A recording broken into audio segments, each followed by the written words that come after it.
Yes! Trials of Osiris, despite what state it's in, will always be the pinnacle PvP activity in the Destiny franchise. There's no feeling that rivals making it to the lighthouse for the first time, as well as obtaining some of the most amazingly designed weapons and armor that the game has to offer. The PvP side of the Destiny community was overjoyed to know that Trials of Osiris will be making its long-awaited return during Destiny 2's 10th season. And even though it was a good feeling to know that Trials was back, it'll always feel as if it didn't arrive soon enough. Unfortunately, Destiny 2's version of Trials of Osiris was negatively received and lacked many of the attributes that made Trials of Osiris and Destiny 1 so beloved. We were given the original Egyptian theme armor and weapons, which was nice, but it's hard to deny how highly sought after the Trials of Osiris Adept weapons were. So for those of you that never played Destiny 1, you probably heard the phrase Adept weapon at least once, and I'll explain what they are since they're nowhere to be seen in Destiny 2's Trials. But be advised that there are two different types of Adept weapons, consisting of Trials Adept weapons and Raid Adept weapons.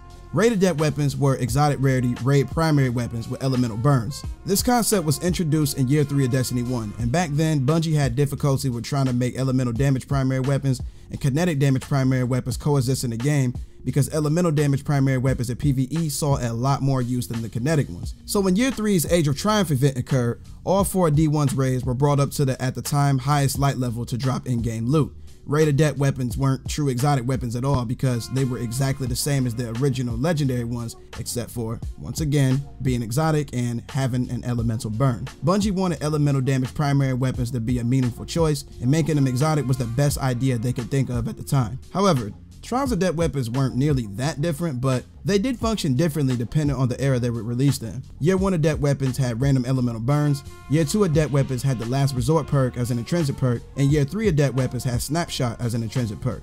To further differentiate Adept weapons from the regular versions, Adept weapons were either colored differently or had slight cosmetic differences in comparison to the regular Trials weapons. For example, all of the Year 3 Destiny 1 Trials weapons were blue, whereas their Adept ones were gold. And I figured that it's important to mention that Adept weapons could only be obtained from the Lighthouse chest, which is only accessible after going flawless in Trials of Osiris. Back in Destiny 1, I never had a consistent team to play Trials with until Year 3, so I didn't obtain any weapons and armor until Rise of Iron. In Destiny 1, you were guaranteed an Adept weapon from the Lighthouse chest once per character, per week, and the rewards were random, and they didn't rotate weekly like they do in Destiny 2. Fortunately, I was lucky enough to obtain all 4 of the Year 3 Trials weapons for my first 4 flawless runs. My first flawless gave me the Vision Stone auto rifle, my second gave me the Burning Eye scout rifle, I got the Blind Perdition Adept for my third flawless, and the Exile Student for my 4th. I wanted to add that Year 3 Trials weapons and Iron Banner weapons had a 3-2-2-2 talent tree, and the only true trait perks existed in the 4th column. This talent tree style is vaguely reminiscent of that of Destiny 2's ritual weapons in the sense that it would enable you to choose different perks tailored to your liking.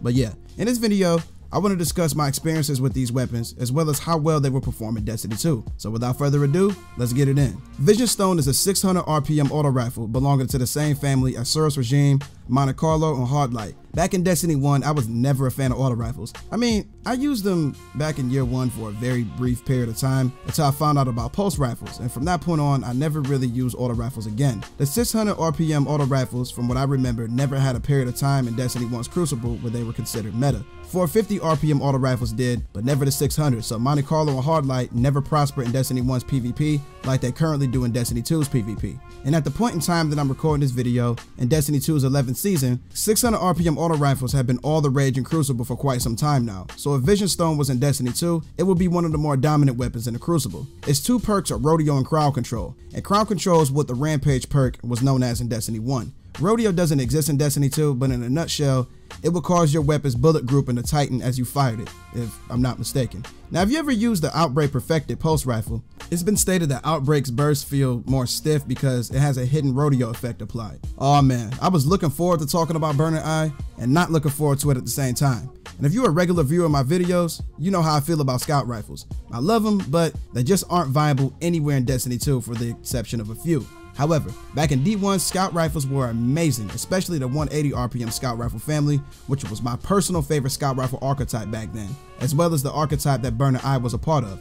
Burning Eye's perks consisted of Third Eye and Zen Moment. Third Eye was a perk in D1 that enabled your radar to stay active while aiming down sights. You're probably already aware that Zen Moment is in Destiny 2, but if you didn't know, It increases your weapon stability while it deals damage and maxes out at a 66% bonus after 5 rapid hits. This 66% bonus is based off of the weapon's base stability only, and the reset window is about 1 second, so you have to be constantly dealing damage to achieve that maximum stability bonus. Burning Eye also had explosive rounds, which wasn't a trait perk in Destiny 1 because it was more or less categorized as a magazine perk. The combination of explosive rounds and Zen Moment gave this weapon an incredibly unique feel, and I enjoyed using it in PvE. If Scott rifles became amazing like this in Destiny 2, I would be happy beyond comprehension. Blind Perdition was a pulse rifle that belonged to the 450 RPM pulse rifles, and not only are the 450 RPM pulse rifles my favorite archetype in the game, the Blind Perdition is probably my all-time favorite primary weapon in Destiny 1 for PvP. Let me specify that I'm referring to the 450 RPM lightweight frame pulse rifles, not the 450 RPM aggressive frame 4-round burst pulse rifles. As stated previously,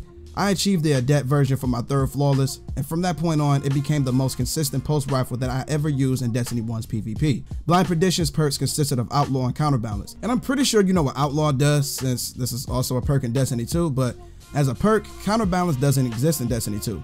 Instead, this perk was converted into a weapon mod known as Counterbalance Stock, which grants 15 points to the hidden stat known as Recoil Direction. The Recoil Direction stat and what it does was nowhere near as common knowledge as what it is in Destiny 2. So, if I recall correctly, the Counterbalance Stock would give your weapon perfect up and down recoil. 450 RPM pulse rifles have never really shined in Destiny 2's PvP, which is a bit odd because they were amazing in Destiny 1's PvP. That just goes to show you how much of a difference there is between PvP in both Destiny games. I've yet to find a 450 RPM pulse rifle in Destiny 2 that rivals the consistency and overall feel as Blind Perdition Adept, but the closest I've ever gotten is the Last Wish Raid's Chattering Bone, which is my favorite and most used primary weapon for PvP. Exile Student was the Year 3 Destiny 1 Trials of Osiris hand cannon, and it belonged to the 150 RPM archetype. If you're aware of Destiny 2's PvP meta for hand cannons, then you know that the 150s such as Dire Promise and Spare Rations are all you will ever see. But would you believe me if I told you that 150 RPM hand cannons in Destiny 1 were one of, if not the worst archetypes to use in Destiny 1's PvP? 150s in D1 had horrible range and were pale in comparison to the 140s. And back in D1, if a hand cannon had a low range stat, it wasn't worth using in PvP because ghost bullets and bad hit registration were 2 of the worst and most frequently occurring attributes that hand cannons had back then. However, since 150s are so amazing in Destiny 2's PvP, this weapon would definitely be up there with Dire Promise and Spare Rations that I mentioned previously. No differently than the Burning Eye,